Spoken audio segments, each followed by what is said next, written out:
အားလုံးပဲမင်္ဂလာပါမေတ္တာဖောင်ဒေးရှင်းကပြန်လည်ကြိုဆိုလိုက်ပါတယ်ကျမတို့မေတ္တာဖောင်ဒေးရှင်းမှာဇန်နဝါရီလကနေစပြီးဒီနှစ်မေလပေါ့နော်9လအတွင်းမှာအင်တာဗျူးလူ40နီးပါးရခဲ့ပါတယ်အဲ့ထဲကမှကျမတို့လူ6ယောက်အောင်ပြီးပြီဖြစ်ပါတယ်အင်တာဗျူးရတဲ့သူတွေထဲမှာစိတ်ဝင်စားစရာကကယ်လီဖိုးနီးယားကတော်တော်လေးရတာတွေ့ရပါတယ်ဒုတိယကတော့ NY လိုက်ပြီးတော့အခြားနေရာတွေကတော့ state ပေါင်းစုံကဖြစ်ပါတယ်အဲ့တော့ဒီထူးထူးဆန်းဆန်းပေါ့နော်ခုကျမတို့လာမယ့်ဂျွန်လထဲမှာအင်တာဗျူးရသူ6ယောက်ရှိပါတယ်ဒါကတော့အရန်ပျော်စရာကောင်းတဲ့ကိစ္စကြီးပေါ့နော်အဲ့တော့အဲ့ဒီထဲမှာတင်ပြီးတော့လနဲ့12ရက်အတွင်းမှာဒီ6လပိုင်းမှာဖြည့်ရမယ့်ကလေးတယောက်ရလာပါတယ်သူ့အသက်ကအသက်20အောက်ကလေးက19နှစ်မပြည့်သေးပါဘူးနောက်ကျောင်းတက်နေပါတယ်အဲ့တော့သူအောင်ချင်းမအောင်ချင်းကိုဆက်လက်ပြီးစောင့်ကြည့်ရတာကတော့ပို့ပြီးတော့စိတ်ဝင်စားစရာကောင်းတယ်လို့ထင်ပါတယ်ပို့ပြီးစိတ်ဝင်စားစရာကောင်းတာကတော့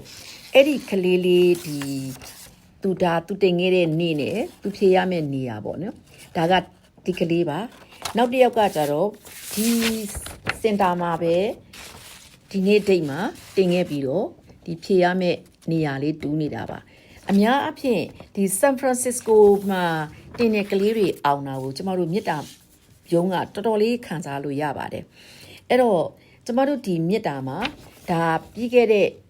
ဇန်နဝါရီတူအခုဒီနေ့ထိပေါ့နော်တင်ထားတဲ့သူတွေရဲ့ဒီအောင်မြင်နှုံးနေတဲ့ကျမတို့တက်လာတဲ့ဒီ state ရဲ့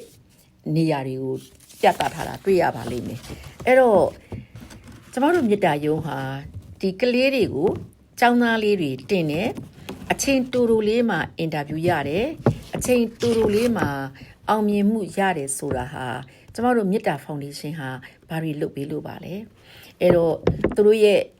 အောင်မြင်မှုရလဟာကျမတို့ရဲ့ကူညီမှုပေါ်မှာအများကြီးမူတည်နေပါတယ်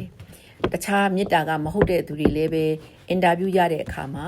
အကူအညီလိုအပ်တယ်ဆိုလို့ရှိရင်မေတ္တာနဲ့ဆက်သွယ်ပါလို့ပြောရင်းနဲ့မေတ္တာရဲ့မင်္ဂလာစကားတွေကိုမျှဝေလိုက်ပါတယ်အားလုံးစိတ်ချမ်းသာကိုယ်ချမ်းသာနဲ့အောင်မြင်မှုတွေရကြပါစေကျမတို့ပြန်လည်ဆုံတွေ့လိုက်ကြရအောင်ပါ